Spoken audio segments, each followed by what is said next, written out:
জি ভাই। নোয়াখালীর হাতিয়া উপজেলার চর ঈশ্বর ইউনিয়নের গামছাখালী এলাকায় পেশাগত দায়িত্ব পালনকালে বাংলাদেশ টেলিভিশনের সাংবাদিক মিরাজ উদ্দিনের উপর হামলার ঘটনা ঘটেছে। এ সময় তাকে রামদা দিয়ে কুপিয়ে গুরুতর জখম করা হয়। বৃহস্পতিবার সকালে সংবাদ সংগ্রহের সময় এ ঘটনা ঘটে। তার সাথে থাকা মোটরসাইকেল চালক সাকিবও হামলা শিকার হন। স্থানীয় সূত্রে জানা গেছে, সাংবাদিক মিরাজ উদ্দিন গামছাখালী এলাকায় সংবাদ সংগ্রহের কাজে গিয়েছিলেন।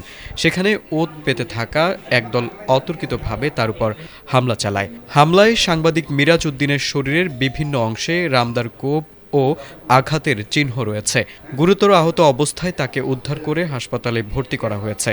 তার সঙ্গে থাকা বাইক চালক সাকিবও বর্তমানে চিকিৎসাধীন রয়েছেন। হামলার বিষয়ে জানতে চাইলে হাতিয়া থানার ভারপ্রাপ্ত কর্মকর্তা সাইফুল জানান, ঘটনাটি খতিয়ে দেখা হচ্ছে।